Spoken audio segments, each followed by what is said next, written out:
Hello, everybody. Slightly Slanted Sleuth here. I'm joined today with Aaron. Oh, let me turn this down. With Aaron Price, Australian School of Esoterica. He's experienced. Oh, he just dropped off on me.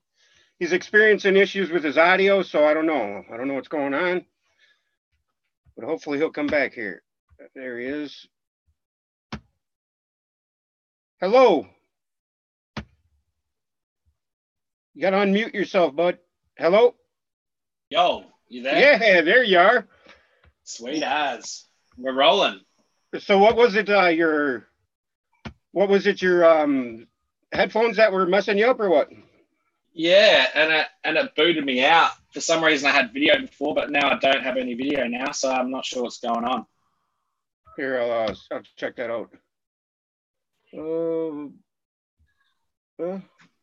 Doesn't say anything. Here, I can promote you to panelist.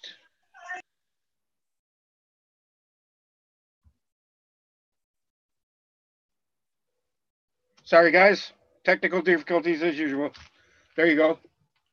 Now you should have video. There you go. You got your headphones in again. I can't hear you. Unmute yourself. What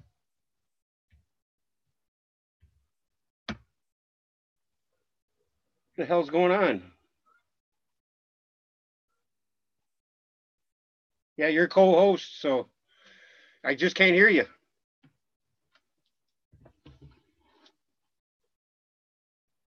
Can anybody else on live? Say something, Aaron. Yo, I can hear you now. We're all good. We're good to go. Good. So yeah, man, how you been?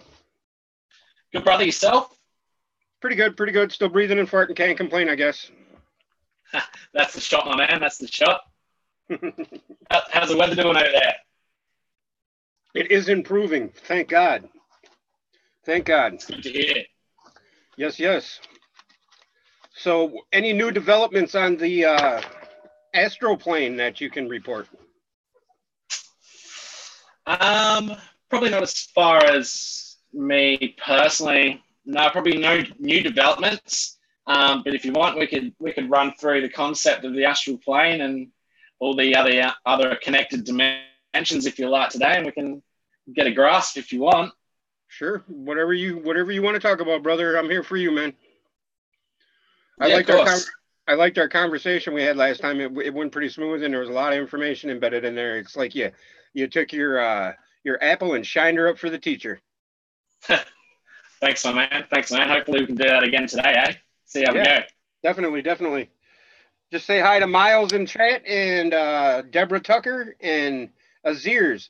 Deborah, I did get your link, and yes, it did work. And I don't agree with the whole fake narrative of the Christchurch of that New Zealand incident.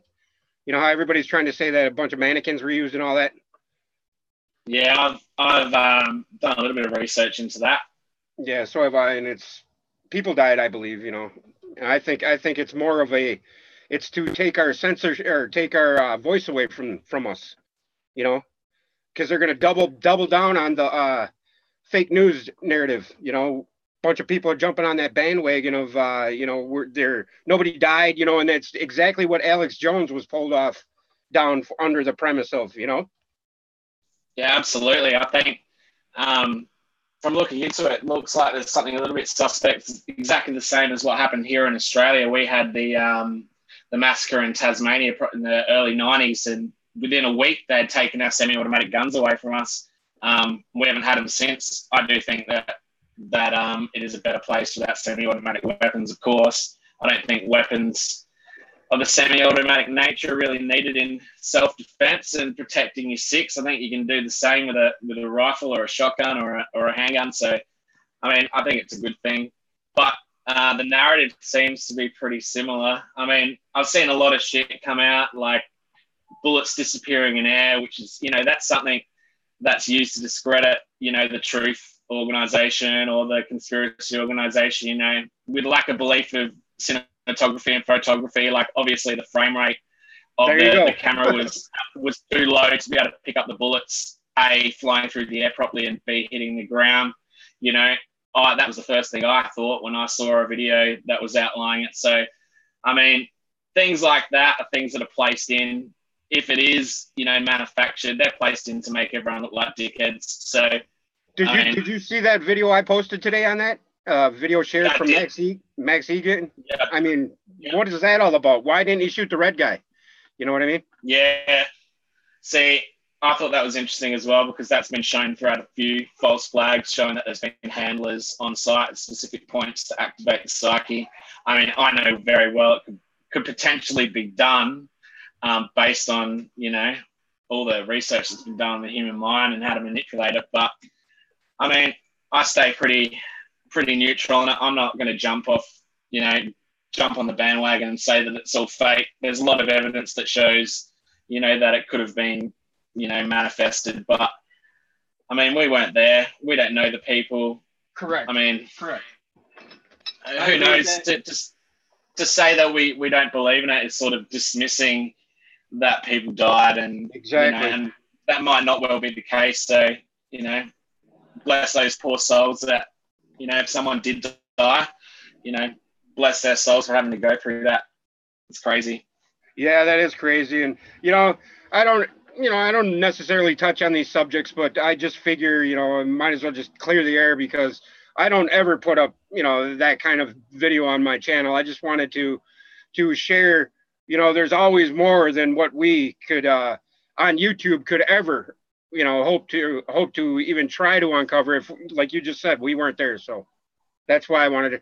And, you know, we can agree to disagree on the automatic weapon thing. You know, I don't believe that in America we have the right to have as many guns, if not more, than the government, because that's how our country was founded. We the people, you know, and we the people include people that want to shoot automatic weapons at the gun range. You know, guys are guys. People want to shoot automatic weapons. It's not the person or the gun that kills people. It's the person behind the gun. So that's my opinion. But I hear you on the whole. Absolutely. I agree with you, man. I agree with you completely. I've shot semi-automatic weapons a lot in my life. I enjoy shooting semi-automatic weapons. I enjoy hunting. But, I mean, at the same time, you know, whether they have a place in society in any format, whether it be civilian, whether it be military, you know, I think, you know, technology's come past the point now that we need to, you know, we need to be on the ground with semi-automatic weapons. You know, they've got drones, they've got, you know, directed energy weapons, they've got everything you can name of. What's the need, you know? Yeah. I see the point, and I understand your paradigm's a lot different, because it's inside the fundamentals of your reality. You know, it's your right to bear arms. It's not the same in Australia. So, you know, it gives me a different outlook and a different perspective. I mean, I personally think the world would be completely better without guns whatsoever. If we need to hunt, we should be hunting with bow and arrow. I do believe that, but I agree with that. They are what they are. I just think that, yeah, semi-automatics not needed. There's no need for it. Anything that takes a human life is uncalled for, in my opinion too. I agree with that. If they're going to take one weapon, they might as well take them all. But, you know, the point of my, you know, whatever, you know, that's just a slippery slope. When you start signing away your freedoms, you know, where does it end? You know, that's my point with it all. You know what I mean? Yeah, but, you know, that's the point. Yeah, go ahead. No, well, that's the point with you guys, because it's written into your constitution. Yeah. As soon as you start removing those things, then you start taking away your freedoms, you know. So I understand it from that perspective completely. And I think that, you know, freedom is paramount over anything else, anything that's written, anything that's said. Freedom of the people should be the main thing. That's the priority, you know, and for Americans, because it's within the rights of your freedoms to own semi-automatic weapons, and, you know. Is there any truth to Australia being founded on a place of exile or a penal colony? Yeah, that's. Yep, that is true. Pineal County colony, a Pineal County colony. I can't even say it right, but Pineal. Yeah, so it was founded by convicts. So in the UK, they shipped a whole lot over in the 1700s and to start up different colonies. There are certain colonies in Australia, like Adelaide, where I come from, which is primarily not raised, not created by the people in jail. But Sydney, Brisbane, Melbourne, they were definitely founded, completely built, completely ran, everything by convicts. So it's an interesting way the country was, it was brought up, and there was a lot of genocide, like as there was overseas as well for you guys, the Indian people as well. So it's a pretty sad history. But yeah, that's true. It's sad all the way around, and I just wish, I hope, I pray for equal footing for all races, all creeds, all colors, all sexuality. Just equal footing for everybody. Because we are all one, and we need to realize this. And I don't want to, dwell on negative, and I don't really like talking about this stuff, but it comes down to the fundamentals. But yeah, let's move on. So yeah, buddy, people are in chat saying they thought they were seeing double because me and you look so much alike with all the hair on our face and stuff. Also, that couldn't be a bad thing, could it, brother? No, I'm not saying you're ugly, because then that would be calling myself ugly. Because after all, we are one, right? That's it, brother. We certainly are. Right. We certainly are.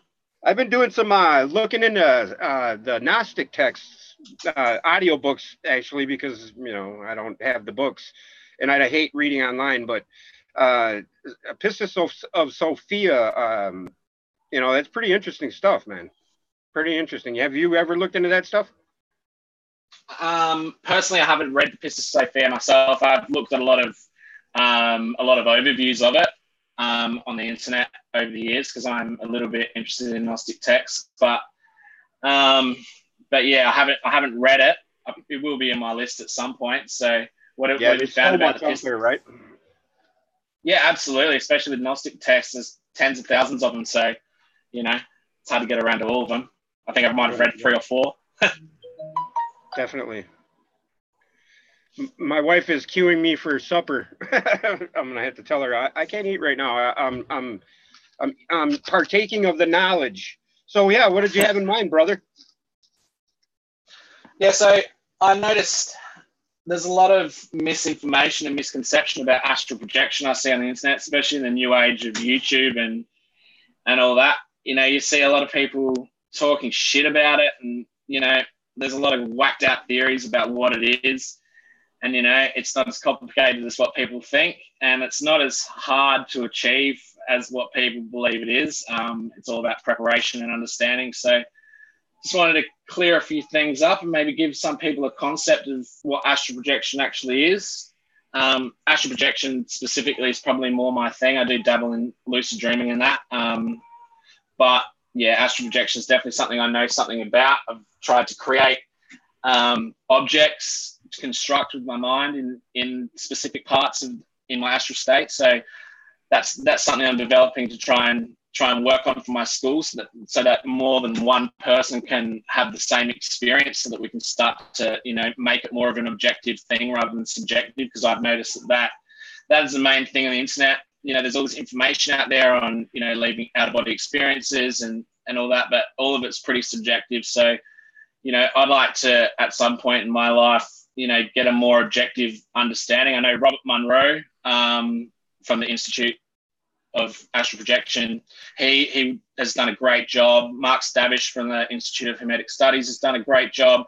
There's a lot of people out there that have done a great job at trying to make it more of an objective, understanding. But there's still, for every person who's done the work to try and construct something, there's 10,000 people who are just dribbling shit. So it's hard to get a concept of what it is. And I think once you get a concept of what it is, then you can start the wheels turning and give it a shot.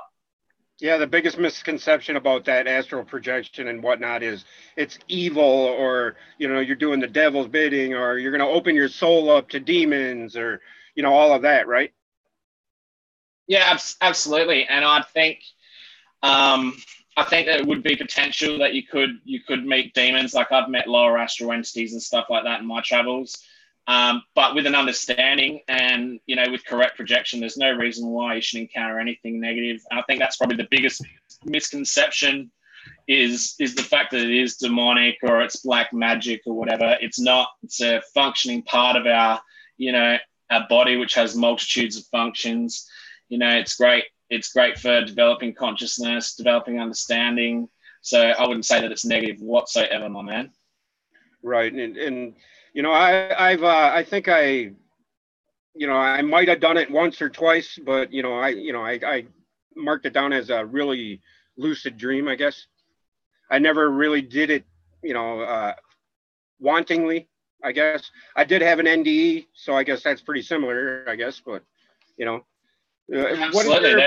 They're all pretty similar.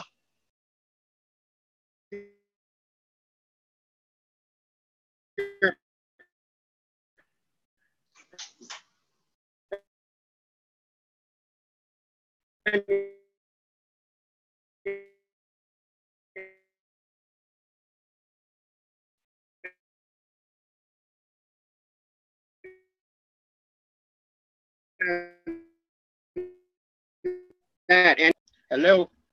Hello, you there? No, we're back. I'm here now. I'm back. Yeah, you were just breaking up that entire time. Lagging. What is your opinion on astral projection? Is it the same as like an NDE or a near-death experience? All right, yeah. So I would say, yeah, they are. It's the same body that's being activated during a near-death experience and astral projection. I would just say that a near-death experience would be less conscious and less directed, so you would more move into a plane of existence that you are resonating with your frequency. Yeah, I would say, they're the same thing. It's the same experience, the astral body leaving the physical body and moving out, into the different dimensions of consciousness. So yeah, it is the same thing. It's just that astral projection itself is, more of a system. It's more directed. Well, it can be directed once you have an understanding. There's lots of different ways to do it as well. So, I mean, NDE is more just a random experience, and I think astral projection can be, anything but random. Right, and I adore the baby in the background, brother. I'm so envious of you. Okay. Can you hear him? Oh yeah. It warms my heart, man. And it reminds me. I mean, I've been looking at my kids' pictures. They're youngest now is a listen stage almost, and it's it makes me want to have another. But my wife, she's like, no, past time,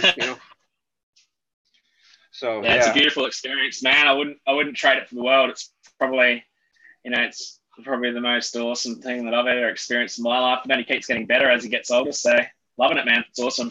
How old is he now? He just went 5 months a couple of days ago. So he's getting on there now.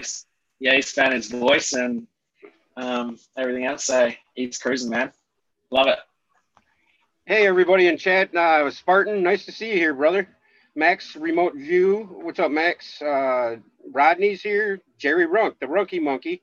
Seth Dominus, 777. Mary Wins, hello. Joanne, how are you?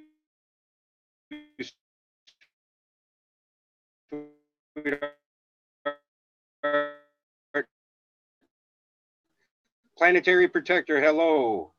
Yeah, if you got Mary Wins, it's your Australian School of Esoterica, right? Can you hear me? Oh, okay.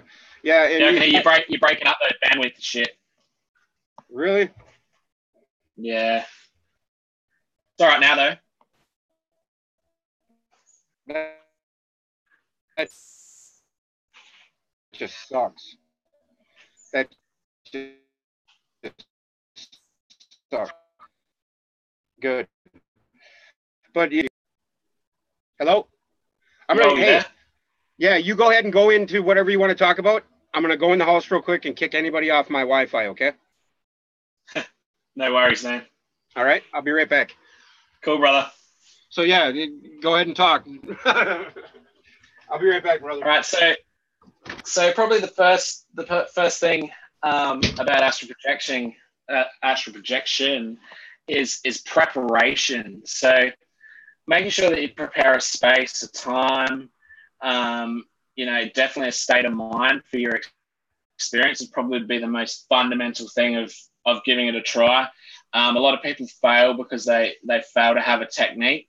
I would say that mantras are specifically, pretty, they're needed anyway to start your process. Meditation, eating right, the astral body is a different body, and the way that we treat our body and our mind also reflects in our other ethereal bodies and astral bodies. So making sure that you're drinking lots of water, that you're not eating heaps of sugar, heaps of junk food. They're probably the first things that you would want to do if you were going to move into giving it a shot. The second one would be, a lot of people give up after trying for 3 or 4 days. It's a pretty harsh reality that, it took me probably 9 months of practicing 2 to 3 times a week to even start leaving my body, to get the vibrational state and, try to get that separation. Then probably another 4 to 5 months to direct that separation once I left my body. So, it's a long process. And you really do need to stick to it. You need to make sure you're looking after your body and your mind.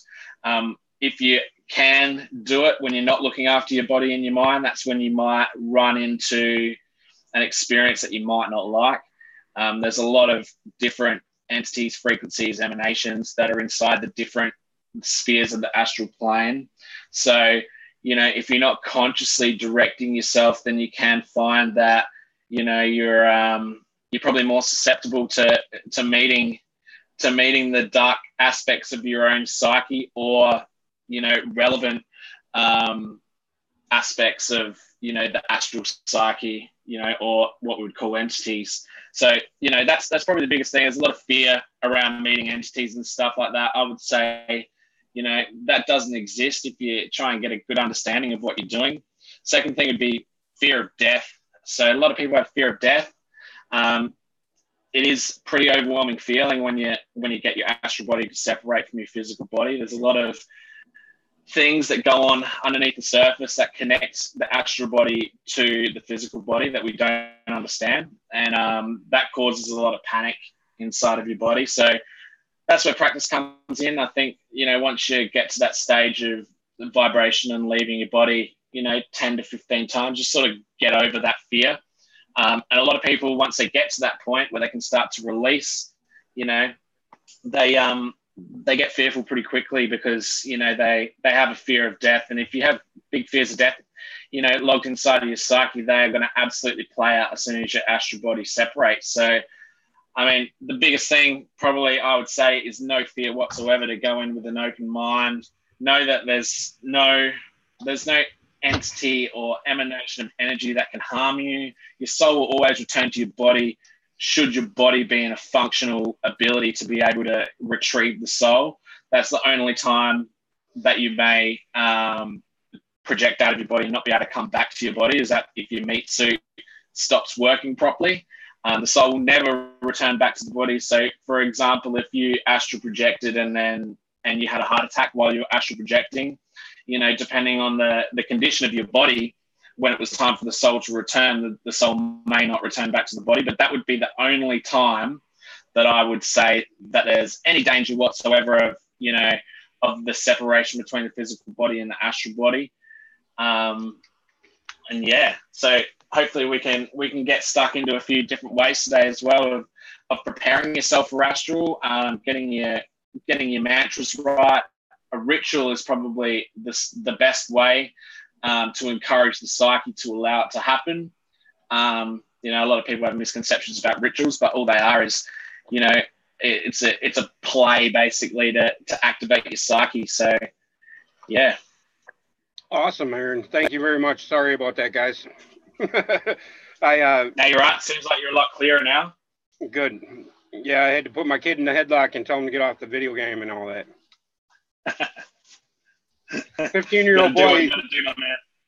15-year-old boy just loves being on that. What is it? One of them. I think Halo. Something like that. What's up, Brandy? Yeah, Halo. And so yeah, anybody has a question, just put it in caps and ask away. But yeah, go ahead. What else? What were you just talking about? If you die while you're astral projection, if something nefarious would happen or something, is that what you were discussing? Or sorry. Yeah. So I was getting to this. There's a lot of stuff on the internet about attaching cords to yourself to make sure that your astral body always returns to your physical body and stuff like that. And, that's pretty untrue that your astral body wouldn't return to your physical body. The only way it wouldn't return is if, your meat suit didn't work anymore. So it's just, just trying to get rid of some of that fear, because that's one of the primary fears when people start looking into it. That's one of the first things that they find is all this Christian, this fundamentalist Christian fear mongering, it's the devil's work, you lose your soul to the devil, once it separates from your body, it's all bullshit. No fear, right, my friend, no fear. Right. Yeah. And I think that's right there, what you just said, no fear. And the fear is the biggest fetter for everything in our paradigm, right? Even probably more so in astral travel. Yeah, well, fear is the fetter that binds us. So, I mean, that is the control paradigm that keeps us returning into these bodies time and time again. So absolutely, man. So you got to have no fear if you want to be able to move past this frequency that we experience.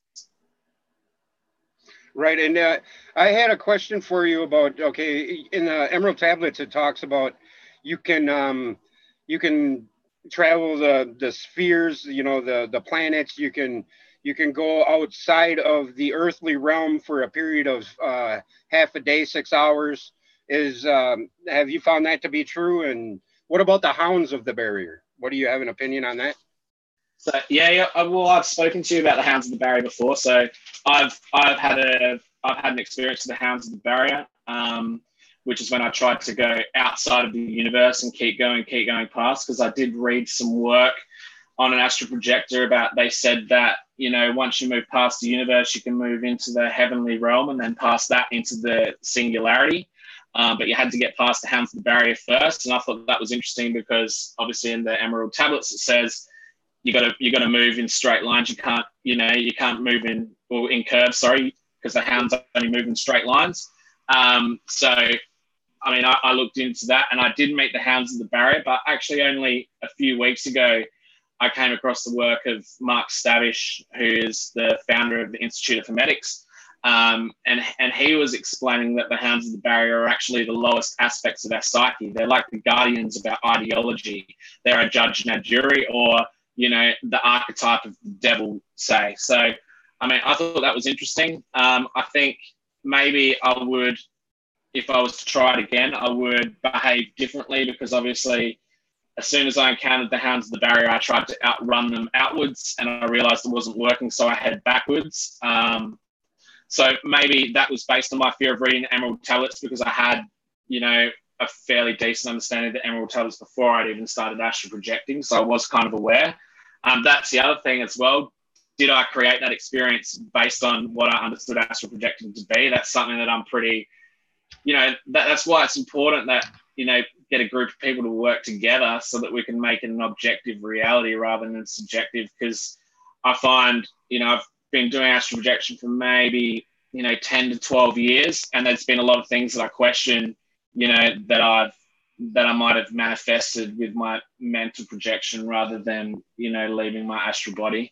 So, I mean, that's why working together and getting everyone on the same page is the most important thing. And that's why I want to start my school, is, so that we can all work together to try and get a different understanding. Because I know that a lot of these people, like Robert Monroe, he was great, did a lot of great work for out-of-body experiences and stuff like that. A lot of scientific practice went into it, but he didn't have an understanding of the Kabbalah. So neither Mark Stavish has a good understanding of the Kabbalah, but he's got an understanding of the Hermetic Kabbalah rather than the Hebrew Kabbalah, which are pretty similar, but they are different in a lot of parts, especially in the spheres of emanation. So it creates a totally different paradigm. So I would really want to take it back to the Hebrew, because a lot of in the early Hermetic texts that come down to astral projection, they were using the power of voice to activate the astral body, which is something that I haven't got into yet. But what was I saying?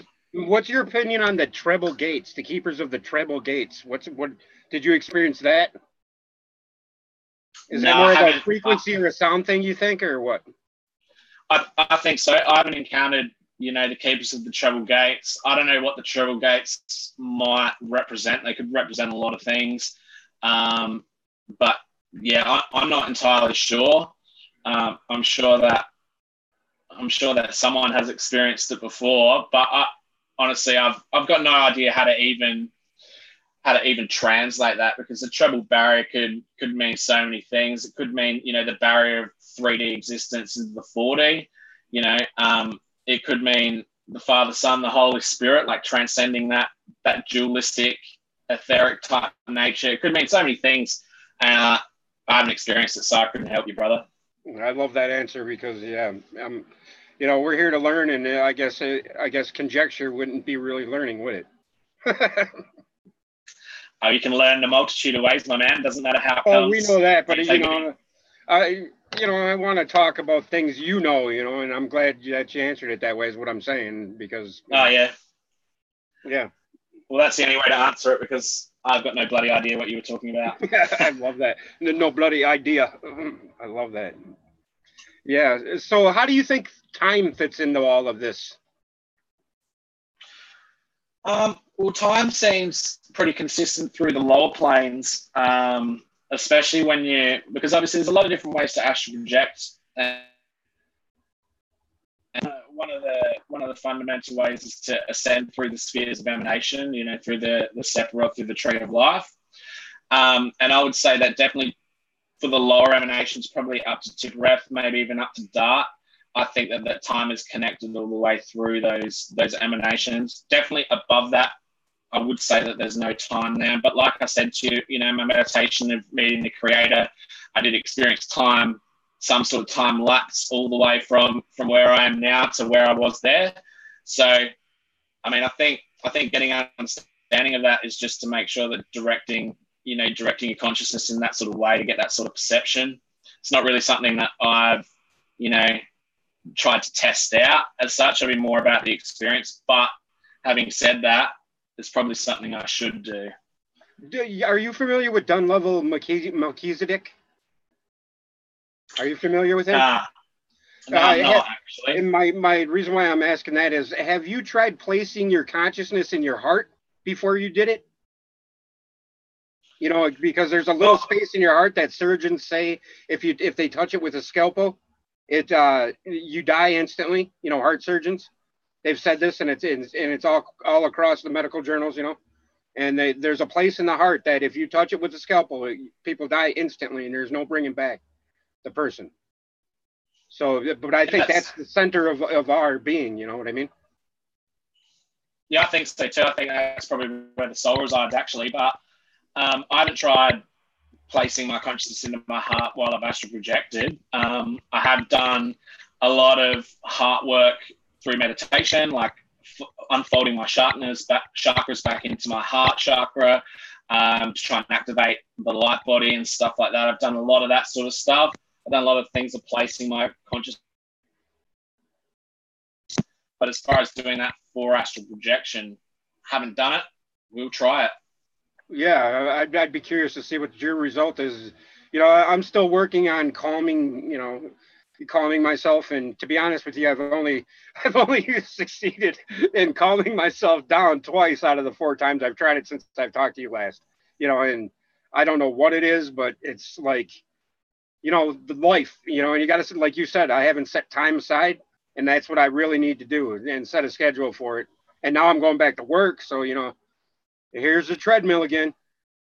Yeah, man. But if you've done it 4 times and 2 times you've been successful, that's pretty good hit rate for someone who's beginning to try and explore meditation. I mean, it took me months and months and months to be able to do it on a consistent basis, and that's trying once to twice a day.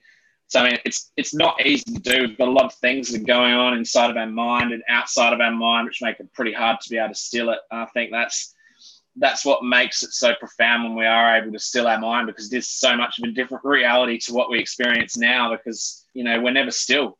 So I mean, don't let it discourage you, man.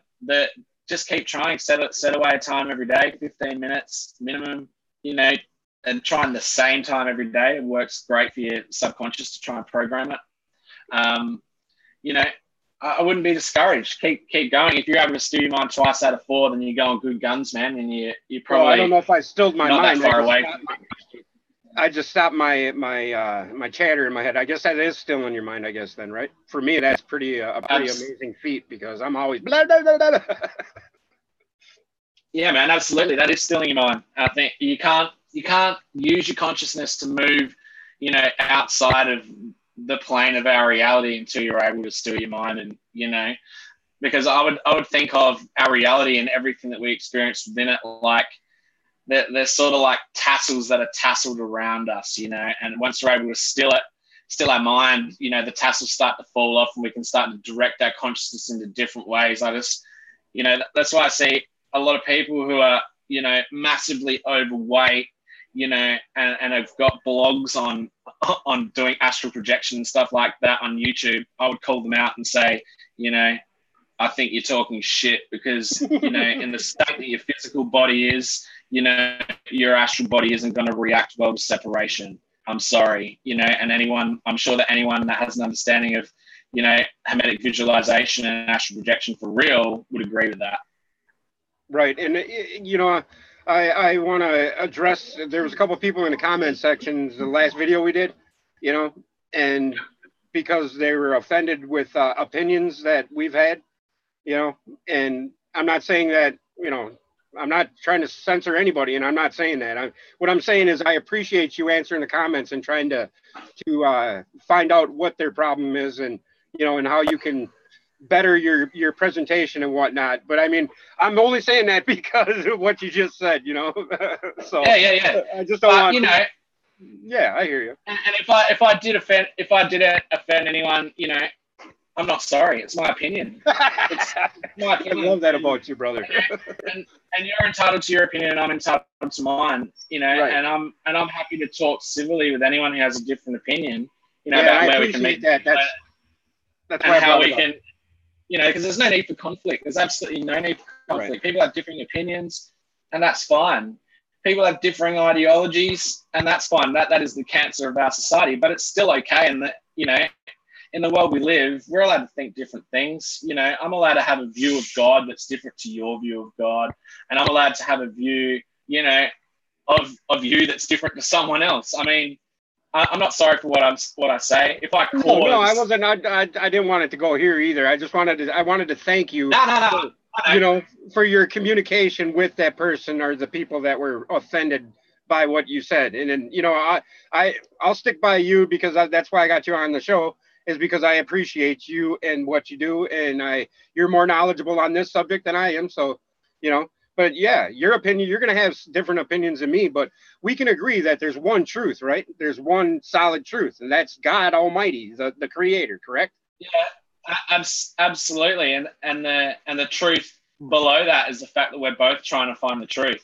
And as for people, other people are trying to find the truth too. So that's why we shouldn't be attacking each other. If we've got differing opinions, exactly, we should be talking to each other so we can get closer to the truth together instead of, I just don't get why there's a need to do that. We should be able to talk about it civilly, and I'm happy to admit that I'm wrong if I'm presented with better information.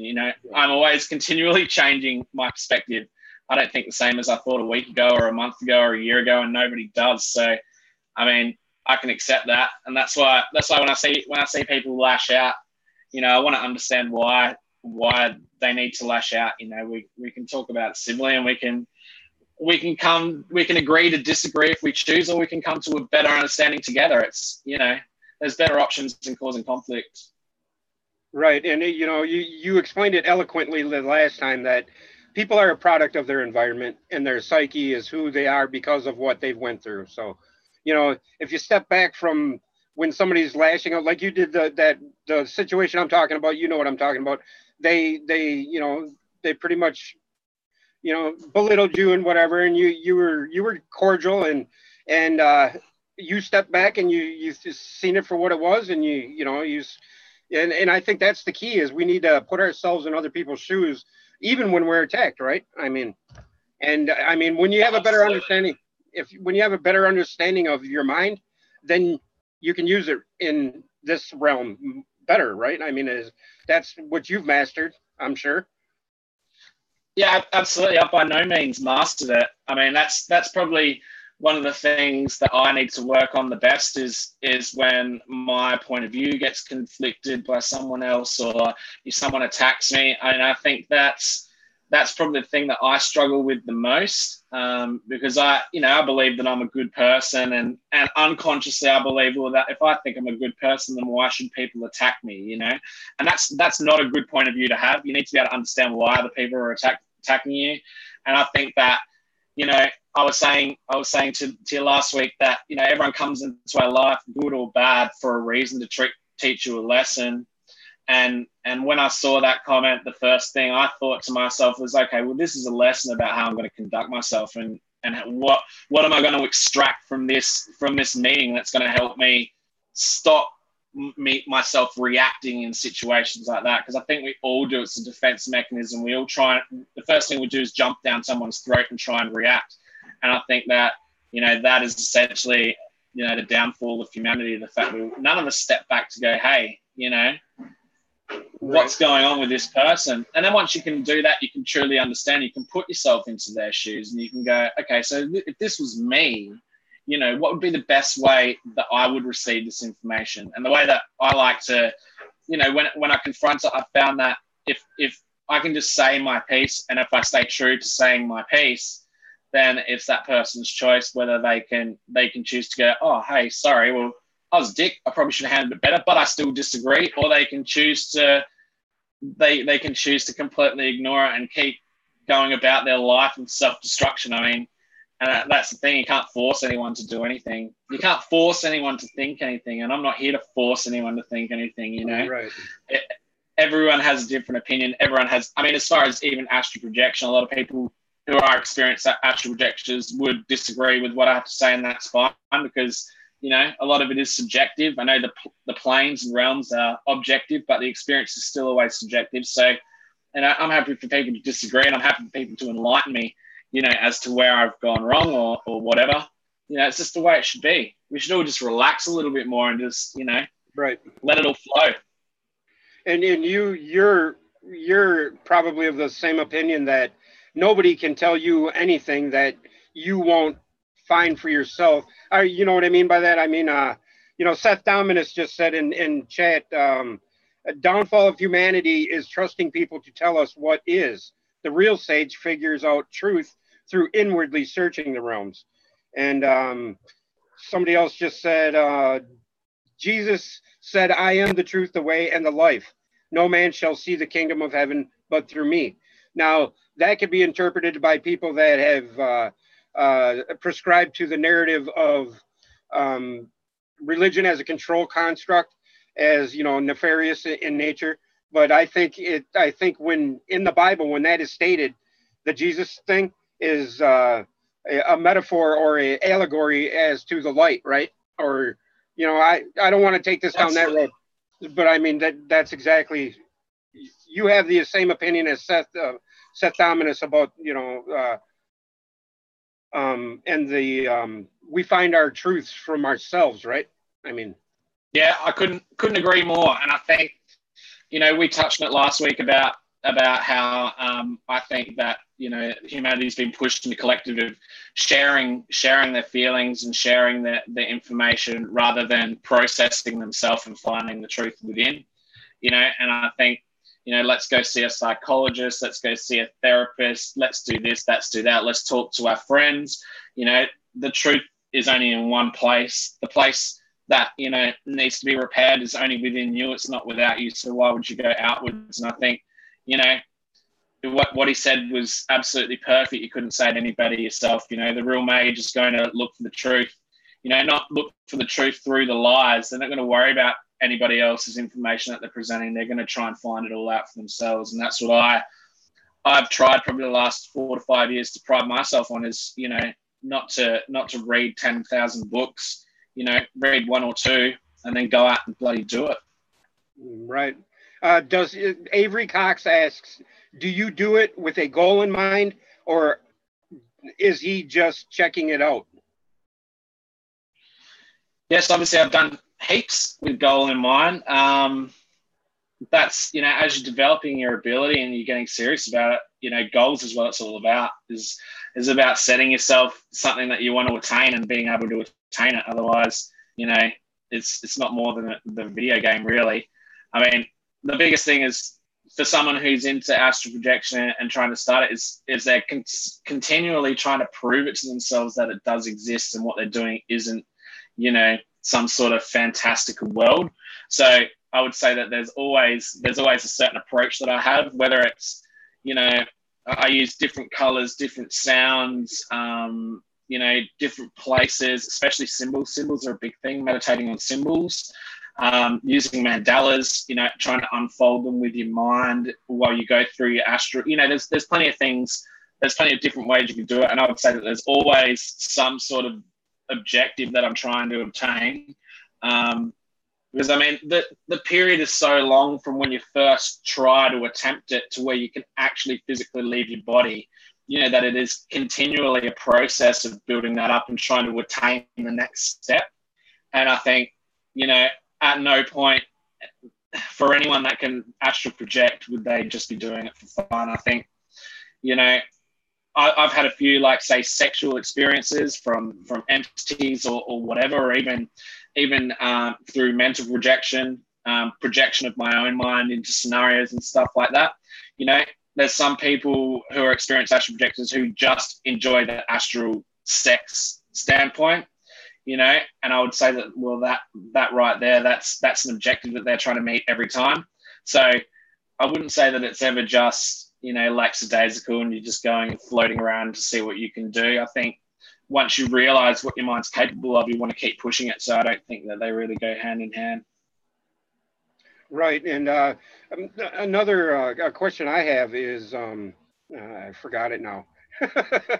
Blame it on my ADD. But yeah, it was in line with what you just said. So, damn, I can't remember, man. I hate it when that happens, dude. Hate it when that happens. Happens to me all the time, brother. Happens to me all the time. So what happens when your brain's cooking at 1,000 miles an hour? Sometimes you lose a bit of data along the way. Right. Well, that's why I tend to cut people off when they're talking, is because I want to get out what my thought is, because I know I'll forget it. Like me and Jerry Runk will get on the phone together and we'll be talking over each other because we're both the same way, So me and you do it too, actually. So I mean, yeah, absolutely. Oh, it's just, when your mind runs 1,000 miles an hour, you gotta purge it out somehow, don't you? Right. If it's in the middle of someone else's conversation, so be it. It's got to come out. I remember now. So when you said the sexual thing, and it just goes back to all is mind, and right. I mean, what you have intent in what intent you have in you for when you finally do enter that astral realm or whatever. Do you have to have a happy place or a certain set structure for in your mind? Do you go to a place to you know what I mean? Do you have a like you said, ritual? I mean, is there a place that you visualize? So specifically, I'm trying to create, say, a structure that can be pulled apart and put back together for the mind, and that's something that I want to develop for this astral school that I want to create, so that people can go project themselves into that area and take apart and put back together the building with their mind, so that we can all get an understanding of, that things can be created within that astral frequency. So, sorry, I lost my thought. Where was I? I was asking you about all is mind, and do you have to have like? Oh yeah, of course. Okay, go ahead. Of course. So, yeah, I would say that you always have to have a ritual, because all is the mind. Rituals are the biggest thing that help activate the psyche. Doesn't matter what the ritual is. It just seems that they do incredible things to the psyche. Same with symbols. So I would definitely say that, I always have a ritual, although they may change depending on what I want to experience. As far as like having a happy place or something like that, I don't really feel a need for it, nor have I experienced it. But, I do have that, like I said, creating that astral plane where I'm creating a building and trying to take it apart and put it back together. That is very specific about how that's reached, and that needs to be like that so that other people can do it as well. So I'd say that's probably the only thing that I keep in concrete out of all of my discovery. It just changes depending on where your consciousness wants to go. Different rituals. Say, for example, if you wanted to try and have an experience with like Mercury related entities, you would astral project while Mercury's in retrograde. You would wear clothing, that was Mercury related. You would meditate on Mercury symbols, things like that. It's quite different depending on what you want to experience, I'd say. And those certain aspects are different for everybody. I mean, somebody could look at Mercury a certain way and have a set of symbols in their own mind, and then as opposed to me, I could have a whole nother set of symbols in my mind that are associated with that. But that's pretty much what you're saying, right? Yeah, absolutely. So, the symbols both mean the same thing. We're both going to the same place. It's just about different ways of getting there. So that's the thing about astral projection, is like, the places are objective. The spheres, the realms, the dimensions, that are objective. They're all the same for everyone. It's just what we experience there is all based on our perception and our understanding. So, I mean, I would say that, I would definitely have a lot different symbols to what you would for certain thought forms. But I think at the end of the day, we're both getting there to the same place, because these symbols, they've been around for eons and they all do exactly the same thing as each other. Another question I had was when what the heck was it? God, it just came to me and fleeted again, dude. And it's the same question I originally wanted to ask you. Horrible. It was about, oh my God. It was about, do you believe in the group DMT experience? Like where a whole group of people will do that DMT experience and meditate and see the very same thing. Have you read in any of them cases? Haven't tried it on a large group scale, but I do have a story to share with you guys. So me and one of my good friends did DMT once, and we both had the same experience objectively, and we went to the same place. We were sitting next to each other, did it at the same time. We did have slightly different experiences, but we did have the same. So we both ended up in another planet. We both experienced totally different things, but the main things that we did experience is we both smelt sulfur, and we also couldn't breathe properly when we first boosted into this place, whatever it was. So it was as if we had to regulate our breathing to the new level of oxygen or whatever it was. We both experienced that. We both experienced the same place, but we had a different experience within that place. So I think if the mind's directed in specific places, I think that it's definitely possible. But the other thing is, DMT is all about preparation. So, it's all about how it's prepared. It's got to be prepared holistically. It's going to be chanted upon, meditated upon. It's got to, there's a process that goes behind it. And when it does go behind it, that process, and it's done properly, everyone's going to have a way, way different experience. Some people are going to handle it a lot better than what other people are. So I think the control medium would have to be pretty strict for that to work. You'd need, people who have used DMT around about the same amount of times, done the same amount of, study. I think would be possible. Yeah. Yeah. That I was alluding to. There's I can't remember the group, but are you familiar with Tom Campbell and his work at all? Uncle Tom. The name's familiar. He's got a real deep voice, and he's an older white guy, and he's got like a voice, a baritone, I guess. But he's he talks about OB, or out of body experiences, and that's what he calls it, I think. But he's pretty wise, and he talks about the Monroe Institute, and yeah, it's like Ram. He's another one of those Ram characters, but he's not as eccentric, What Ram is, right? Yeah, Robert Alan Miller or whatever his name is. Yeah, Richard Alan Miller. Yeah, he's pretty. Yeah.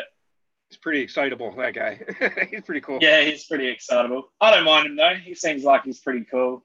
He's a bit weird, but whatever. We all are. Oh, yeah. So yeah, I would definitely endorse all of Monroe's work as well, because I think that if you're going to take it seriously, or you're really taking the understanding of astral projection seriously, I think Journeys Out of the Body by Robert Monroe should be the go-to book, to try and get an understanding of what can be experienced, because that's basically, that is basically all of his experiences that are worth noting, put in a book together to help you get an understanding of what it is. And obviously his work speaks for itself. He's done, a couple of decades of work with the CIA and with the NSA and so there's a lot of CIA declassified documents that have got to do with him. And I'm pretty sure that him and Russell Targ, the guy who is the Remote Viewing Institute, I think they were closely related back at that point as well. Can't recall if they used to work together, but I knew that they were definitely, working together and on the fundamental understanding for the CIA. So remote viewing is a totally different thing. That's not something that I've ever been really that successful at. I have dabbled in it, but I know that Max Vision, one of your subscribers, is really into that stuff. He's probably Max, he's trying to perfect on that. He's trying to hone in on it. Yeah, he's working hard at it. Yeah, and have you ever tried connecting with somebody, in the astral realm at all, and have you been successful? So I haven't actually been successful with anyone in the astral realm, but as far as ethereal projection or mental projection, I've absolutely been successful. My wife used to live in Brisbane, which is, I don't know how many miles from here, maybe 8,000 miles or so from here, total other side of the country. And we were interacting with each other a lot when we first got together, because we were in different states and a long way away from each other. We were definitely interacting with each other a lot, as far as, moving my consciousness to her or her moving her consciousness to me. But as far as astral projection, to be honest, I've never really had one-on-one contact with someone that has been at a level where they could freely sort of dictate what they were doing astral-wise. I've met a lot of people on the internet and a lot of friends over the years outside of where I live, but I think you really need to have a one-on-one connection with someone to be able to do that. So, yeah, I haven't experienced it, but I absolutely believe it's possible. Is that one of your end goals in your school, is to try to accomplish something like that, or are you just trying to? Absolutely. Yeah. That's exactly what I want to try and achieve. That's it in our teacup, really. Make sure that everyone can move to the same place at the same time, and we can be self-aware and aware of each other. That would be my goal as to, all the research and work that I'm putting in and what I want to share with other people, for sure. Right. And I think that it's going to happen as well, because I just make sure that, my intent's clear of what I'm trying to create. I'm trying to create, this system and this understanding, for a group of people to come together and have the same experience. So I'm going to stay true to that, and it will happen, I believe. I have faith in you. I totally think you're going to achieve it, because, I mean, ever since I've known you, just in the little time I've known you, you've blossomed into something that, you weren't when I met you. I know that you've got so much more under your hat, and you're doing it while you're having a family. You're developing a family. So, kudos to you, brother. But yeah, is there something else you wanted to touch on, or any misconceptions that you wanted to bring up that people have about the astral realm, or? No, I think I touched on them earlier. All I would say is, like, I urge absolutely everyone to attempt it. I know a lot of people don't have the time or the patience or whatever, and that's fine. But if you do have the time and the patience and, the inquisition and the inclination to do it, I would definitely say to immerse yourself in it, because it's pretty incredible, the things that you can experience.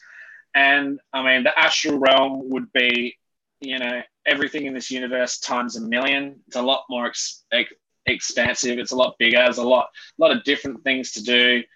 I mean, I would definitely urge anyone who wants to, sort of shake down the veils of the reality that we've been force-fed, then that'd be the best way to do it. And I think that, as long as you stick to the fundamental of making sure that you're preparing yourself for what you're about to experience, preparing the mind, preparing the body, preparing the intention, the rituals, whatever, the symbols, if you've got amulets or, for example, I've got a friend who's a great astral projector, and they use their grandpa's cross. So when he died, he gave her his cross, and she uses that every single time that she wants to get into the spirit plane. So, we all know that cross probably has no intrinsic value as far as, being able to make someone project their consciousness into another realm. But the belief that someone puts on that, speaks volumes for its capabilities. So, I would just urge everyone just to give it a shot. You can have some pretty crazy experiences, and you can really start to get a grasp of, how this world sort of manifests itself from nothing.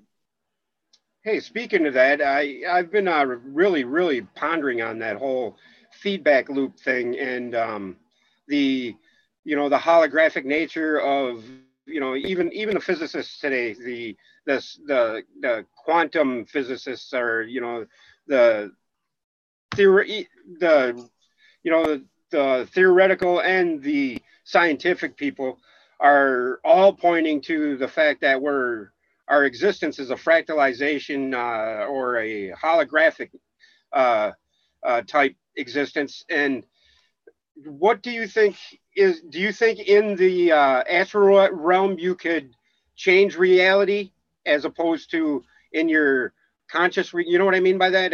If, like, as we sit here talking, our intent here, do you think it's stronger in the astral, or do you think you have more pull in the astral than you do in the conscious realm? I think it's exactly the same. I think the ether dictates the connection between everything, and I think the ether exists the same in the astral as it does in our reality. So I would say that manifesting in the astral is just as strong as manifesting in the physical, and I absolutely believe that you can manifest in the astral because I've proven it to myself, at least, with being able to construct things with my mind and then be able to go back to that same place. And I've done that over years of going there and putting one block together, visualizing me building one block out of clay and putting it there, and then going back the next time and putting the next block there and the next block there and the next block there, and keeping on going until, I have something that resembles a structure. So that in itself proves to me that, manifestation is possible within the astral realm. And the one thing I don't understand is, I would argue that the astral realm is a mirror of sorts of the physical realm. Obviously, they're not the same, but as above, so below. So it would have to mirror it in some way. So the one thing that I don't understand is, when I'm creating in the astral, how does that manifest itself into the physical? So, because it would in some way, shape, or form. I'm just not sure how. But, these are the mysteries I want to find out before I die. Right. And so as a person that is in this, immersed in what you're immersed in, and do you find it conflicts with your belief in God, in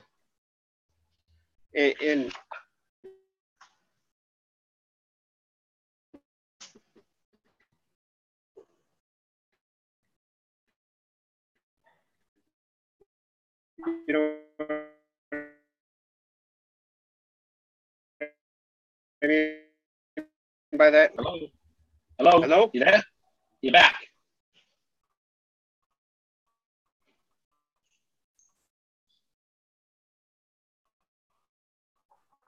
Hello. Yeah. Sorry about that. Yeah, my bandwidth. We are getting bombarded with geomatter.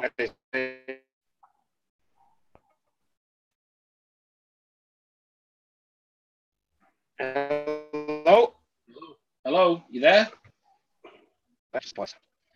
Yeah, I can hear you. Can you hear me? I can hear you now. Yep, you're all good now, brother. Yeah, Sorry, what were you saying? I was asking you, do you think your belief in God conflicts with any of the astral. I think we touched on this already, but I wanted to clarify. I mean, you have a belief in God, and right? I mean, you believe in God, and you still Yeah. do this, and it doesn't conflict with each other, right? Yep, absolutely. I would definitely not say that I'm I'm a fundamental Christian or Catholic or anything of Right. that sort. But I do definitely believe that there is, a divine creator and, a divine intelligence that's created everything that we experience. And I don't think that it does it all. I think, if anything, it just strengthens the understanding of what that might be. I mean, it all depends on perception. If you choose not to put any attachment to the creator into the astral realm, then you're not really going to notice it. But when you stop to think, the creator created this as well, it brings you nothing but closer to what your understanding of the creator is. So I wouldn't say in any way it hampers it. I think that maybe if you're a Christian fundamentalist, I think that would absolutely, it'll hamper your perception, because of obviously the programming within the Christian faith that teaches you what the difference between right and wrong, and obviously the astral being on the wrong side of the fence. I think that obviously that's going to cause a lot of internal conflict subconsciously. But I mean, if you choose not for that not to be a contributing factor to your experience, then I can't see how it's going to be different for anyone, whether you're whether you're Christian or Muslim or whatever. It shouldn't really matter. You told me a story the last time I talked to you after we were done with our podcast about you had the same experience you had previously. You doubled down on an experience you had, and you said you intended to do that. And what did that do for you? And what was that, if you want to share it? Yeah, so well, that was obviously my experience with meeting the creator. First, I did it through meditations, which took months and months and months and months and months to achieve. But then the second one was with the help of DMT, which I was pretty focused coming into it. Like, I pretty much pieced together my entire build up from the first meditation to try and reinstate the same experience on the DMT. It worked absolutely. I think, for those of us that like to find our own way instead of listening to what everyone else says, I think that doing things like that's pretty, it's pretty pivotal to your understanding of things. I mean, I'm always testing my consciousness. I do a lot of things with my consciousness, and I'm never 100% sold that the experience is anything but something I'm creating. So I mean, doing things like that, just sort of help your unconscious mind believe in what you're doing, because I mean, there's this strong social pressure which comes from the collective consciousness that these things are crazy, that that it's schizophrenic, and these experiences are created by the mind. So I mean, that does definitely hamper you until you can break down those sort of those paradigms which come from the outside. That's another thing with astral projection, like the fear of death and everything. A lot of us have a personal fear of death, but there's a collective fear of death as well. So when you're astral projecting and you leave your body, not only do you need to break down your own personal fear of death, but you need to be able to filter out and block out the external fear of death that gets imposed on you as well. So, it's there's a lot of work to it, but it's not as complicated as what people think. It's just about understanding the psyche and being able to direct your mind in a way that you want it to go.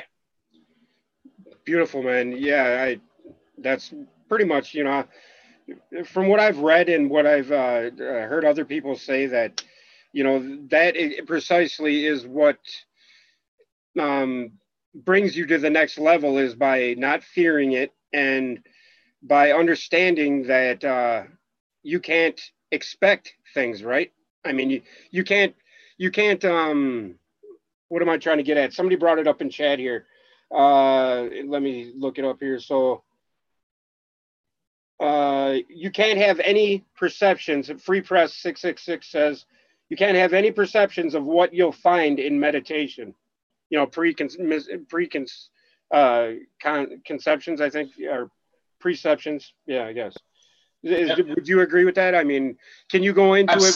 And then when you, this last incident that you had, what happened afterwards? Did you get any flow of knowledge or understanding of what you were studying any more so than before that incident? Or sorry, Yep. I Can you didn't. just go back to that first question? It was cutting out. Sorry, man. I just wanted to get it out there so I didn't forget it. But yeah, No, you're all good, brother. I realized I was overloading you after that long spiel. But yeah, okay. The first one was you can't go into it with perceptions of what you're going to find. Would you agree with that? Absolutely, I totally agree with that. I think that having any preconceptions about anything is just going to fuck up your experience. I mean, I think that if you have a certain way of doing things, then that's fine. If you expect that your say ritual is going to be the same the entire time, that's a fair expectation. But to have the expectation that if you have that same ritual and you do it over and over again, that you're going to get the same experience, I think you're just setting yourself up for disappointment. And it comes back to the old adage of like people who focus on the future. You know what I mean? Like it can change. It's never the same. And all that does is gives you a perception of what could have been instead of what is. And I think that's no good for anyone. Right. And the second part of the question, because I my mind, like you said, I got 16 things I want to ask you at once, and they're popping up like boop, boop, boop. And sorry, I apologize for that. But no, you're right, brother. That the last question was, what I was asking you, it wasn't related to that, but when you met the ineffable, God, or experienced it, I guess you didn't sit down and have coffee with him or nothing like that, and you know what I mean, because that's how you put it to me. But up till then, you were studying, and like always, because your brain's always working and trying to understand things. Did you have a better understanding of what you were studying after that experience? And did you absolutely see things differently? Yeah, absolutely. I would say that I had a way better understanding. As far as having a download of information or anything like that, I don't think that's the case. But I do think that it changes your perception drastically enough that it changes the way that you look at absolutely every aspect of your life. And I think if you choose to apply that new perspective to the information you've already got, it's just going to broaden your understanding. So I would say that, the way I look at the way things are connected, especially, and the way that things are created, has changed a lot. It's probably got more confusing, if anything else, but, the understanding is starting to sort of come together of, the as above, so below, and the way that everything's synergistic and the way that everything's connected by the ether, just those little things that overall understanding definitely grows, especially when you set the intent as well, because, that sets, when you're successful, that sets the belief. So, the belief plays a huge part in what you know and what you understand. I mean, using the word belief and know are probably, a bit blasphemous, but they do go hand in hand with it, whether we like it or not, man. Yeah, and I think you would agree that the word believe or belief, there's the word lie is in the middle of B and F for a reason, right? I mean, because a belief is pretty much setting you up for to be proven wrong. I mean, you believe in, so you believe you're pretty much stuck there, right? Yeah, absolutely. In Australia, we call that Murphy's Law. So, I mean, belief is the only thing that's going to constrict your experience. I believe, of course, I do have fundamental beliefs, but as far as calling them fundamental, they're always willing to change, and I'm always open for them to change. And I always like to voice to people that my opinions consistently change and my understanding changes, because that allows it to. So, I mean, I try not to be stuck in any single belief, but beliefs are the framework of our reality. So you can't be without them. I think that's in the way that the mind is structured, belief plays such a huge part that you can't just negate it completely. But it's just about making sure that those beliefs are open and receptive to change. You know, cognitive dissonance is probably, you know, one of the things that hurts us all throughout our lifetime in obtaining new information and being able to use it. I think, you know, if we can work on being open-minded, especially, it's going to help us, you know, evolve our beliefs, because you're not changing them, you're just evolving them when you have an open mind like that. And I think just saying the word like changing belief, you know, strikes something in our psyche, because our psyche does not like having its, you know, its fundamentals torn apart. You know, it likes being in safety. So I think, you know, if you treat it with ease, you know, to say that it's just going to gradually change, you know, the psyche will accept that, because the psyche does accept gradual change, just not radical. Right.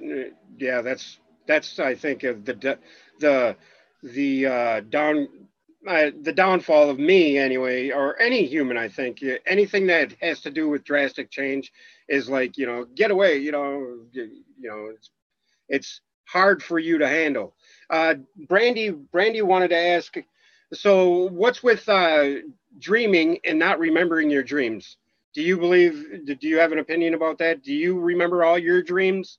And, you know, is every night for you a astral playground or astral circus?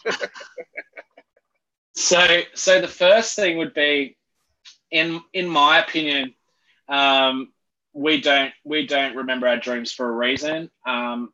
Personally, my own philosophy through my experience and my understanding is that the reason why we don't remember our dreams is so that we don't imprint the subconscious with our experience within the dream state. Because I mean, to say you went to war in Afghanistan and you experienced, you know, death and destruction, you know, that's going to have a real imprint on the subconscious. And I think, you know, how many dreams do we have when we're in wars or being chased by zombies or whatever? You know, I think that to have our dreams create psychological triggers within us, I think is detrimental to humanity. So I think that's maybe like a feature of the mind to allow us to dream freely without having those dreams impact our subconscious. I wouldn't say that every night is a playground for me. Astral projection does take it out of your physical body. Having that massive energy sap definitely takes it out of you. I wouldn't recommend doing it any more than once or twice a week, you know, to make sure that you're in premium shape to be able to do it. Because I mean, the more you do it, the more you drained you are. The more drained you are, you know, the more likely you are to transfer yourself into negative frequencies. So, you know, I would definitely say that. But, you know, remembering my dreams is, some people have a natural knack for it as well, for remembering dreams. I had to develop mine. I had to start with the dream journal, you know, which is also essential for anyone who wants to explore their dreams, would be a dream journal. And I think that, you know, by making a conscious effort of saying, like, I'm going to write a dream journal and I'm going to be, you know, very objective about the way I dream and write down what I find, you know, and be very scientific about it. I think that allows that dream recollection to come back, because you're allowing that into your life. And I think, you know, it's less detrimental for you to drop that feature from your brain if you're directing your dreams into positions that you want to be, you know, that you want to direct yourself in. So I think that, you know, that forgetting of the dream just might be just a part of the mind that stops us, you know, having uncontrolled dreams that affect our living, waking life. That's my opinion anyway. That's a very, very, very good answer, man. It made me right there. I mean, because I have always often wondered why, you know, you wake up with this feeling you had a significant dream, but you don't quite remember it, you know, or you wake up, so maybe the dream journal would have done me some good on remembering some, because you wake up and you're like, aha, you know, and you have this inspired moment, and then all of a sudden it's fleeting, you know. It's like you have a cup of coffee and all of a sudden that caffeine gets in you and you're like, boo-doo-doo. Which brings me to my next question. Do you take supplements of any kind, like melatonin or anything like that, to help, you know, you along this journey? I'm not talking about DMT or anything. I'm talking like just like a daily supplement or anything. Absolutely not. No, I'm not a believer in pharmaceuticals or supplements, vitamins of any variety. I think that a clean, balanced diet is the key. I think that if you're making sure that you have a basic understanding of, macronutrients and stuff, and you're getting everything into your body that you need, there shouldn't be any need for you to take anything. I have heard a lot of people, take various things to help them gain clarity and stuff like that. Absolutely believe they work, but I'm just not, I'm just not an advocate of putting things into your body that you don't need. That's all. So personally, I don't use anything, but absolutely they could help. Cool. And how long have you been doing this? So astral projecting, I did it a lot in my early teens unconsciously, and I sort of shut it out. Didn't really understand what it was. Just thought it was a nightmare. And then I had a really, really crazy lucid dream when I was probably 18 to 19. And that sort of got the wheels turning about researching lucid dreaming, and then, starting a dream journal. Maybe by 23, 24, I was able to capable to start to lucid dream with some sort of intention. And then I probably didn't learn to astral project till a few years after that. And then it's been, it's a massive, it's a life's work. Anyone who says they can learn how to do it proficiently within a week, I would say is a liar. It takes years and years and years to gain concepts and understandings and practices, develop rituals, get your body right. It takes years to get your body right as well. So, like I said, if you're overweight, you treat your body like shit, you're in a bad state physically and mentally, then I would say there's absolutely zero chance of you being able to astral project.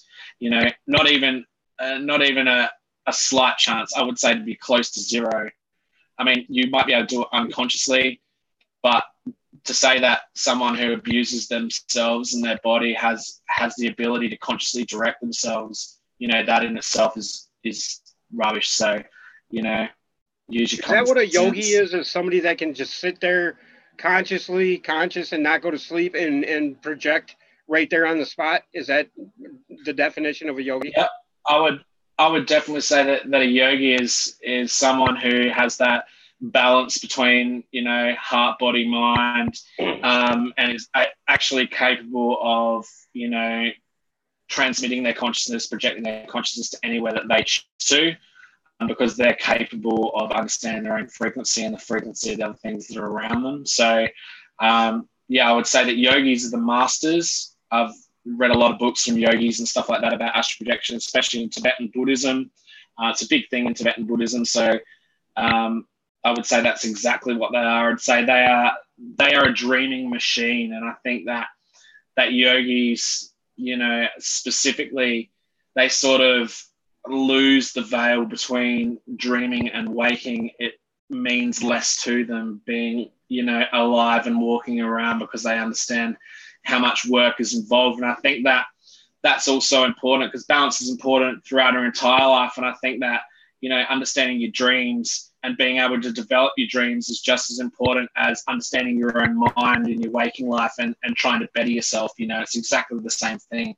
I think the more balance you have between dreaming and waking, the better for you, because we all know that dreams, we might not all know, but I know, and some of the greatest psychologists, that ever lived, Jung, Freud, they all understood that, that dreams were, the be all and end all of the psychological programs that are within our subconscious. Anything that happens to us with, when we're a child, or whether we're abused or whatever, it all comes out in the dreams. And when you're ready to process those emotional disturbances that are within you, then the dream's the first place they're going to emanate from. Nice. And Brandy says, what kind of entities or beings have you encountered? And then after that, I got two more questions, and then you can. Well, what time is it there? Just gone midday. Oh wow, it's just weird. So, it's weird having a time difference, but that's the beauty of technology these days. But what kind of entities or beings have you encountered? Is what Brandy wants to know. Okay, so I've met a lot of different entities. Some have been like wispy smoke entities, like trickster entities. There's elves, you name it. I would say that probably the most interesting are the sexual based entities. I haven't really worked out what they are yet. A lot of people say that they're the succubi and the succubus, but I don't believe that at all. I think that they're say like jinns, which are entities which still have their free will, and they're more inclined to seek out pleasure and activate their true will. They're probably the most interesting. But I've come across negative entities. I've done astral projections and woke up during the astral projection, and somehow the veil has been split, and I've walked into my hallway and seen, bad looking beings in my hallways and things like that. Whether that's just a creation of my psyche or not, I couldn't tell. But I mean, there's lots of things to experience, lots of different beings. You couldn't ever hope to, get a complete understanding of any single one of them. I think they just come to you randomly depending on your frequency, because frequency is the key. And I think that whatever frequency you're vibrating at is what you're going to attract. The same as it does in our waking life. You are what you attract. So, I mean, it's endless. There's so many. I've had, not specifically astral, but ethereal or mental projections where I've projected into the pyramids and had schools and lessons with gods, and Thoth on multiple occasions, Sekhmet on multiple occasions, and meeting those different gods, whether they're real gods or aspects of the psyche. You probably have a more profound understanding when you're doing mental and ethereal projection than astral. Astral is a little bit more sketchy on how they're constructed, obviously, because the physical makeup isn't the same. But hey, world's endless. Did you just say there's two different ethereal and astral? Explain that. What do you mean by that? So obviously the astral is a complete different plane and dimension, and the ether is the thing that connects all the different entities, emanations, and everything together in the different planes. So I would say ethereal projection is just using that ethereal connection to be able to connect to different places. So if I was going to project myself to the pyramids to go see what's in the pyramids or Area 51 or anything like that, I would say that that's ethereal. You're moving down the connective points to get to certain destinations. I do think that is different than remote viewing. Remote viewing is a complete different kettle of fish, which I don't really understand as well. But ethereal is more using your mental faculty. So with your soul, or your astral body still connected to you, and actually moving with your mind rather than with your astral body. So so I've had a lot of experiences, like I said, in the pyramids, having lessons, and out in the desert, and all kinds of weird things. I'd say that the experiences with entities are definitely a lot more understandable, and you can conceptualize them a lot easier in the mental ethereal projection than you can in the astral. I think astral is developed with a lot more practice and understanding, because at the end of the day, the mental projection is just a projection of what you understand and what our reality accepts. And astral projection is a completely different kettle of fish. It doesn't care what you believe or what the collective believes it is what it is. Okay, and which leads me to, do you believe in magic? Yeah, absolutely, I do. Absolutely, I do. I just wanted you to touch on it a little bit. Yeah, so as far as I think magic has really got a pretty serious misconception about it being something mystical. But I think that, in the modern world, I think we've just lost the connection to ritual. I know a lot of the native tribes around the world are still very ritualistic, and they're ritualistic for a reason.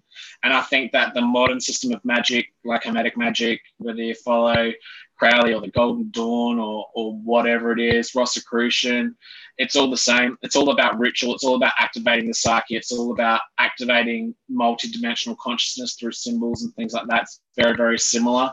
And I think that magic is just manifestation. It's the law of attraction in a more technical term. I'd say that, like, the law of attraction is for your average guy, and the Golden Dawn is for someone who's more scholarly, who really likes to look into the reasons why things things go. I mean, for some people, all they need to do is say, hey, it works, and it works for them. And then there's other people like me who need to understand a lot of the details that put the thing together before you can even begin to believe it. So, I mean, I'd say like magic systems, definitely for the people who are more scholarly, who like to read, who like to delve into information, but it's no different than the law of attraction. It's the same shit, just presented differently. Yeah, and I think in the Emerald Tablets it states that magic is just knowledge that's unknown to man, right? I mean, that's pretty much all, you know. Yeah, that's it. Exactly right. Yeah, so, yeah, and then I had one more question, and it's, what do you think of like saying a set prayer like that, like the one I say all the time, you know, the mighty spirit of light that shines through the cosmos? Do you think that brings you closer to uh, some sort of understanding via, do you think words or, you know, a set of words or a prayer brings you, you know, if you repeat a certain set of words that you believe, and that's what I'm getting at here. Do you think it's within your belief that them words get you, you know, the placebo effect? You're aware of that, right? I mean, is it that in your opinion, or do you think there's actual weight behind your words when it comes to prayer and invoking what you want with your word? That's a good question, man. I think both. I think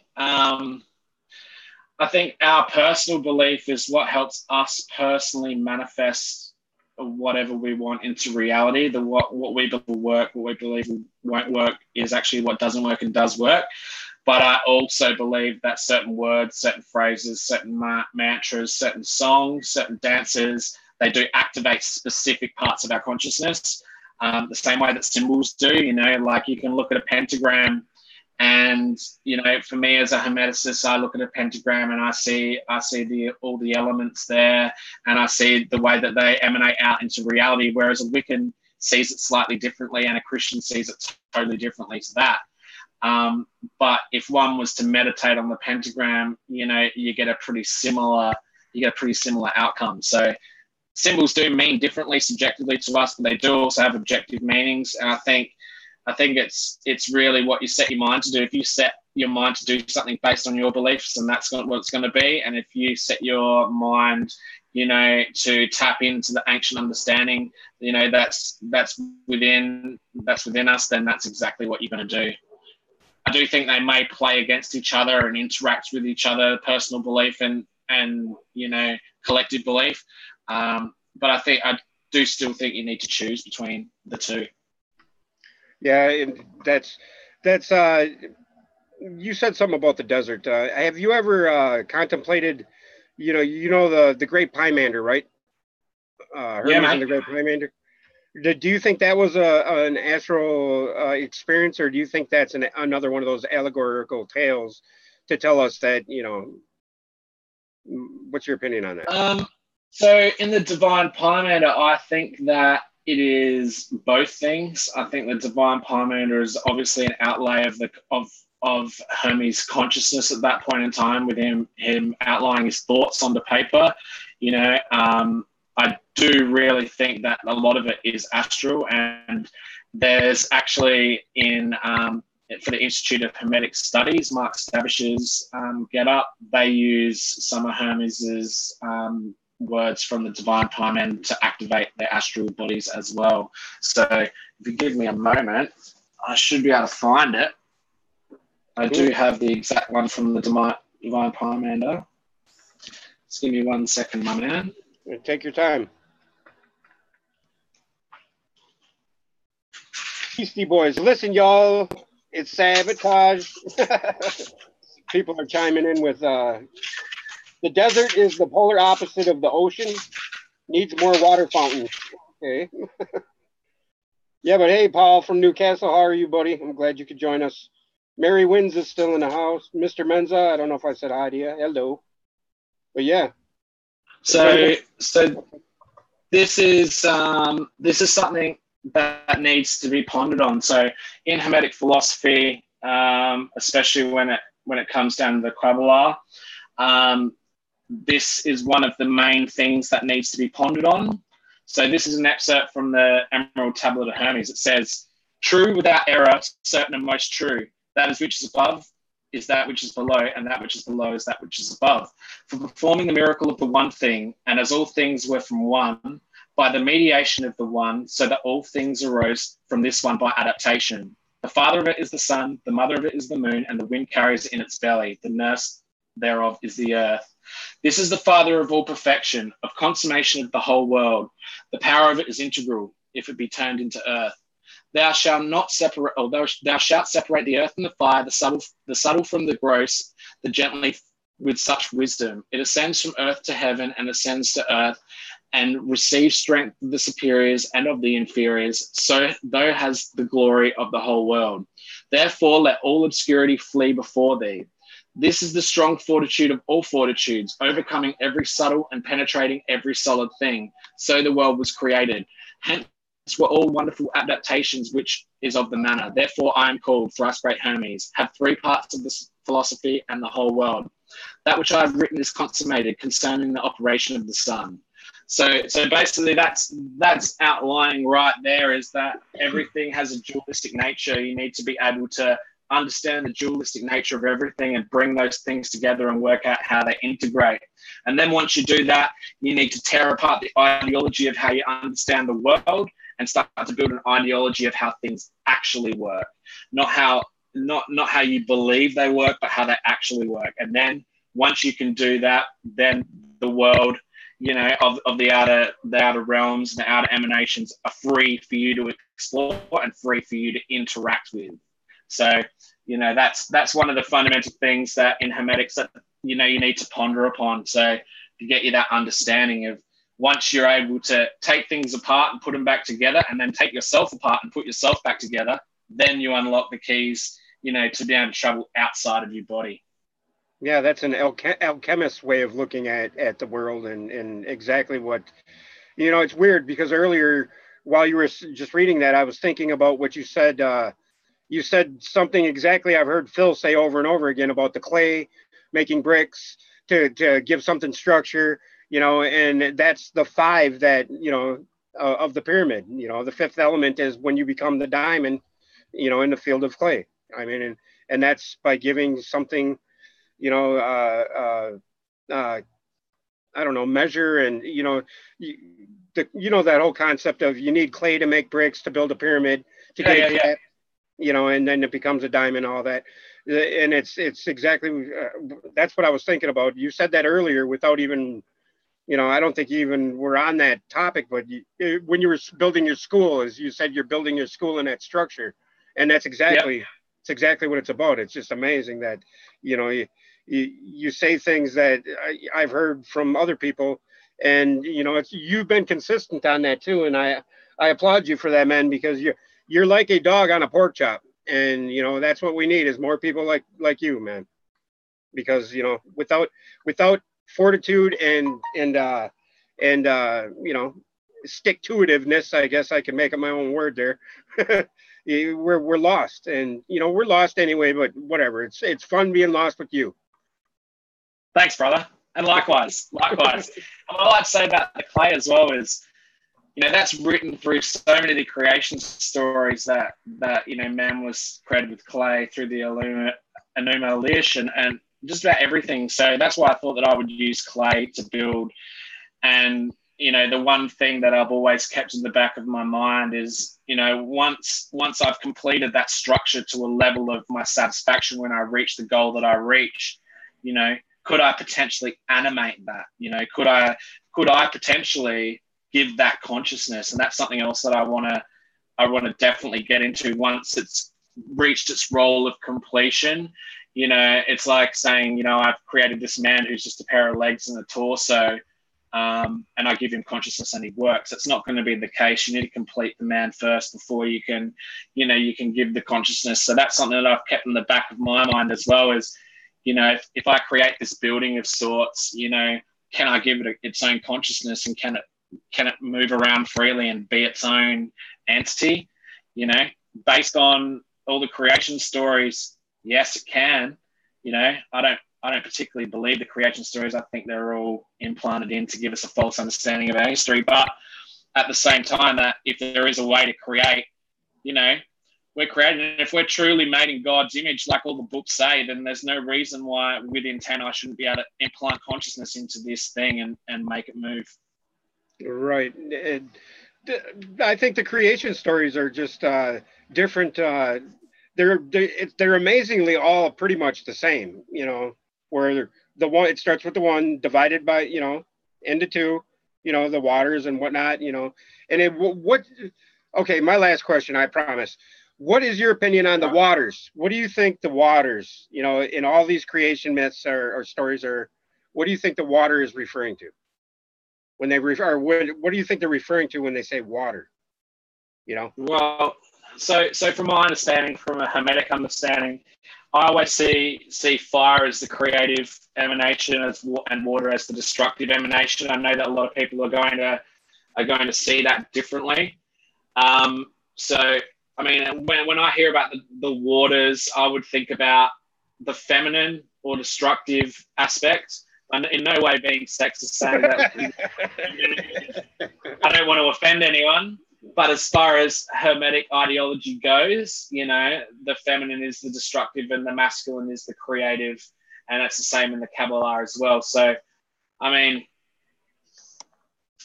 yeah, I would say the waters would definitely be, I would say the destruction. I would say renewal, especially.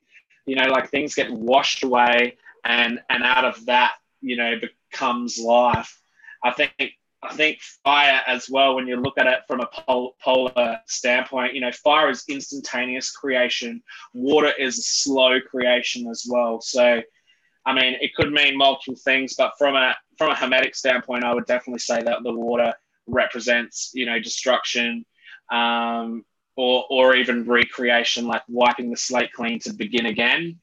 But then also, again, if you look at it if you take away the destructive aspect of water and just look at the feminine, it could also just mean the manifestation of creation itself, that mothering archetype. But, I mean, our interpretations are so much different now to what they would have been back then. The waters back then could have been what we see as bloody dirt, so who really knows? Yeah, sorry that was a pretty deep question, and very hard to answer because, from my understanding, I believe that, like in the Noah's flood story, I now believe that story is more of an allegorical or a parable tale telling you that, the Christos is rising within you, through, what I mean? And the flood is the knowledge or the knowing, the Christos coming up and then flooding, and what's the mound of creation in the Egyptian myth? Yep. What is it? Maat? Is it Maat? Yeah. How do you pronounce that? I think it's Mayat, isn't it? Or Mayat, something like that. Yeah. Something like that. Yeah. And I think that mound of creation thing is pretty much the same as the separation, in the Bible when he called it land, or whatever, that part of the Genesis story. But yeah, hey man, it's been awesome, dude. That's interesting, brother. That's a very interesting way of looking at it. Yeah. So I don't know. Gives me some food for thought. Yeah, but I mean, I was just hoping to get a little clarity on what your opinion was on the waters, because I'm a little confused with it myself. So. Yeah. Probably confuse me to the day I die, brother. Mm-hmm. Yeah, I think we'll find it eventually, and even if we don't, we'll be back again to try again, right? Of course, man. Never ending roundabout. But hey, what's your opinion on the best technique to meditate is breathing, right? And concentrating on that. Yep, well, I'd say the best technique would be to distract the mind would be the first thing. So I wouldn't say that breathing is essential, but breathing is an awesome way to distract your mind. It's an awesome way to keep your mind off of things. So for a beginner, I would say that breathing would be a very, very handy thing to sort of concentrate on, especially if you're having trouble stilling your mind, because it gives you something to do. I mean, you can click a pen or flick a pen in your fingers, or you could do whatever. You just need to, when you're beginning, you need to have something to try and steer your mind away from what it's trying to do. All right, brother. I appreciate your time, and yeah, keep in touch, man. And Will do, brother. if you have any new epiphanies, you know where to find me. Of course, It, brother. do First you I want call. to give out your Facebook page, or do you No, have a I'm all YouTube good. channel yet? I'm all good for the moment. All right, No, brother. not yet. I'll release it. It'll be free for all All once it gets released. But for the moment, I'll keep my cards close to my chest. right. All right, brother. Thank you much, man. I appreciate Yeah. your time. Have a good night. Thanks, brother. Or Cheers, a all. good day. No worries. It's noon there. It is. Later, brother. Peace.